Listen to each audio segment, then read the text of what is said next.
Capítulo 10. Estimulando o uso da força de vontade. Você não consegue manter uma imagem clara e verdadeira da riqueza se estiver constantemente voltando a atenção para imagens opostas, sejam elas externas ou imaginárias. Não fale sobre os seus problemas financeiros do passado. Se você os teve, não pense neles de forma alguma. Não fale sobre a pobreza dos seus pais ou sobre as dificuldades da sua infância. Fazer qualquer uma dessas coisas é se classificar mentalmente como pobre por um período, e isso certamente irá impedir o movimento das coisas em sua direção. Deixe que os mortos enterrem seus mortos, como disse Jesus Cristo. Deixe a pobreza e todas as coisas que disser respeito à pobreza completamente para trás. Você aceitou certa teoria do universo como correta e está depositando todas as esperanças de felicidade nela. E o que você pode ganhar dando atenção a teorias conflitantes? Não leia livros religiosos que dizem que o mundo está chegando ao fim. E não leia os escritos de sensacionalistas e filósofos pessimistas que dizem a você que o mundo está indo em direção ao diabo. O mundo não está indo em direção ao diabo, ele está indo em direção a Deus.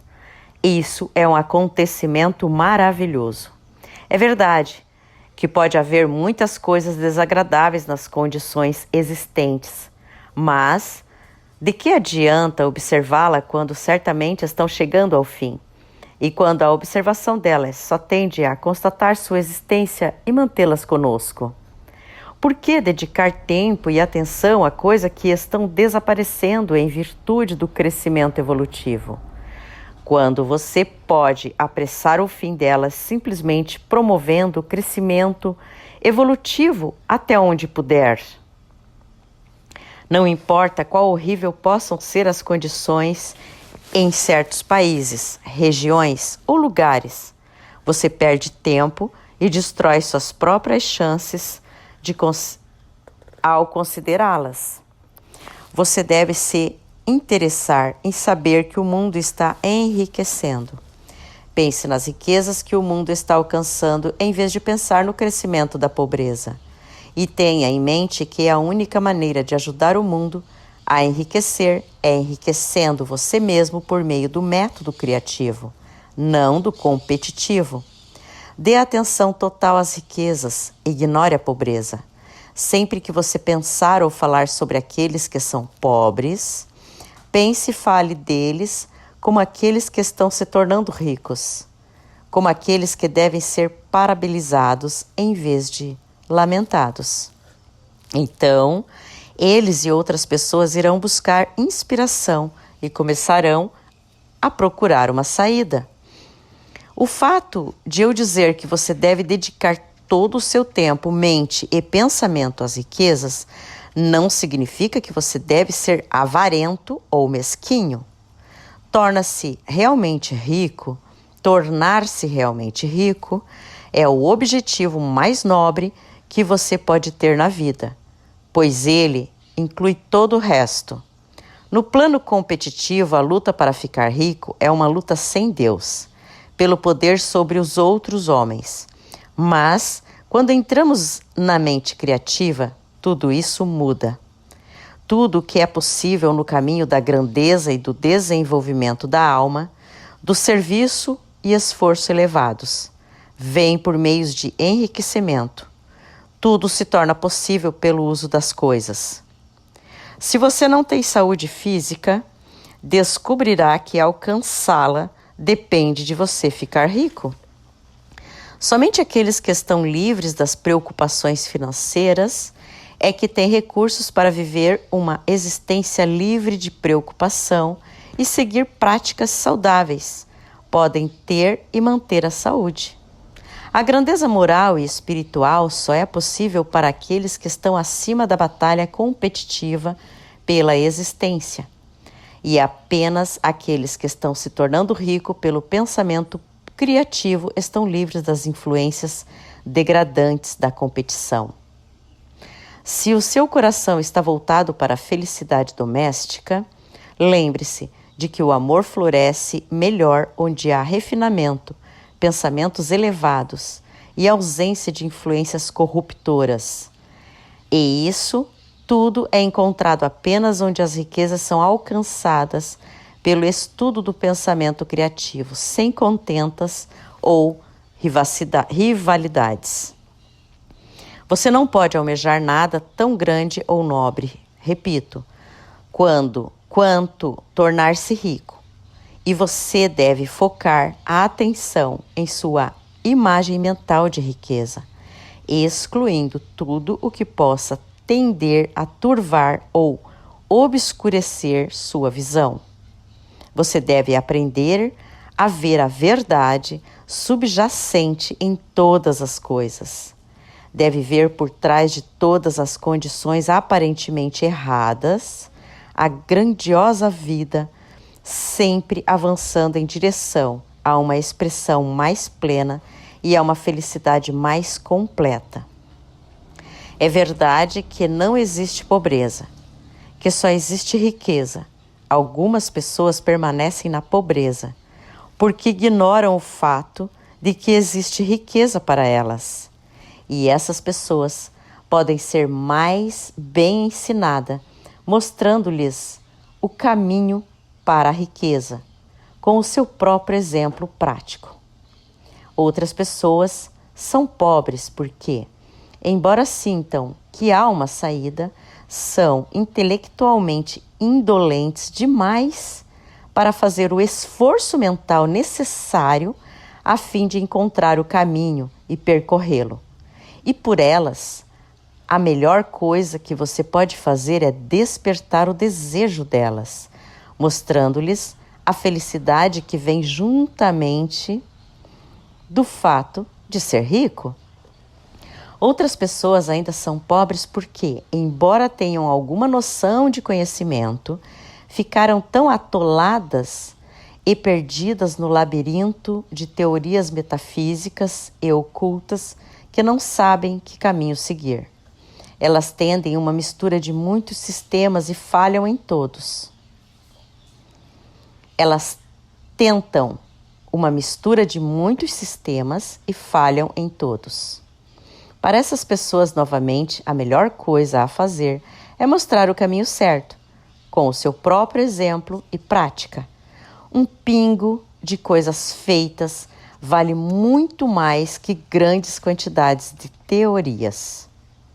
A melhor coisa que você pode fazer pelo mundo inteiro é tirar o máximo proveito de si mesmo. Você não pode servir a Deus e ao homem de maneira mais eficaz do que enriquecendo, isto é, se você ficar rico pelo método criativo e não pelo competitivo. Outra coisa, afirmamos que este livro fornece em detalhes os fundamentos da ciência de ficar rico. E se isso for verdade, você não precisa ler outro livro sobre o assunto. Isso pode parecer limitado e egoísta, mas considere, não há método mais científico de cálculo em matemática do que por adição, subtração, multiplicação e divisão nenhum outro método é possível. Só pode haver uma distância mais curta entre dois pontos. Só existe uma maneira de pensar cientificamente, pensar da maneira que conduz pelo caminho mais direto e simples até o objetivo. Nenhum homem formou ainda um sistema mais breve ou menos complexo do que aquele aqui estabelecido. Ele foi despojado de todos os itens não essenciais. Quando você começar a se dedicar a ele, deixe todos os outros sistemas e métodos de lado. Tire-os completamente da cabeça. Leia este livro todos os dias. Mantenha-o com você. Memorize-o. Não pense em outros sistemas e teorias. Se o fizer, começará a ter dúvidas e a ficar inseguro e vacilante em seus pensamentos. E então começará a cometer erros. Depois de ficar bem e tornar-se rico, você poderá estudar outros sistemas, o quanto quiser. Mas, até que você tenha certeza de que conquistou o que deseja, não leia nada nessa linha, exceto este livro, a menos que seja dos autores mencionados no prefácio. E leia apenas os comentários mais otimistas sobre notícias do mundo, aquele em harmonia com a sua imagem. Além disso, adie suas pesquisas sobre ocultismo. Não se envolva em teosofia, espiritismo ou estudos afins. É muito provável que os mortos ainda vivam e estejam próximos, mas, se eles estiverem, deixe-os em paz. Não é da sua conta. Onde quer que estejam os espíritos dos mortos, eles têm o próprio trabalho a fazer, os próprios problemas a resolver, e não temos o direito de interferir o caminho deles. Não podemos ajudá-los, e é muito duvidoso que eles possam nos ajudar, ou que tenhamos o direito de invadir a dimensão deles, se pudermos. Deixe os mortos e o além em paz, e resolva os próprios problemas. Fique rico. Se você começar a se misturar com o oculto, dará início a correntes mentais cruzadas que certamente levarão suas esperanças ao naufrágio. Agora, este capítulo e os anteriores nos trouxeram as seguintes afirmações sobre fatos básicos. Existe uma matéria do pensamento da qual todas as coisas são feitas e que em seu estado original permeia, penetra e preenche os interpassos do universo. Um pensamento nessa substância produz a coisa que é imaginada pelo pensamento. O homem pode criar coisas em seu pensamento e, ao imprimir seu pensamento na substância amorfa, pode fazer com que essas coisas nas quais ele pensa sejam criadas. Para fazer tudo isso, o homem deve passar a mente competitiva para a mente criativa. Ele deve criar uma imagem mental clara das coisas que deseja e manter essa imagem em seus pensamentos com o propósito de conseguir o que deseja, e a fé inabalável de que ele consegue o que quer, fechando a mente contra tudo o que possa contribuir para abalar seu propósito, obscurecer sua visão ou extinguir a sua fé. E além de tudo isso, veremos agora que ele deve viver e agir de modo certo.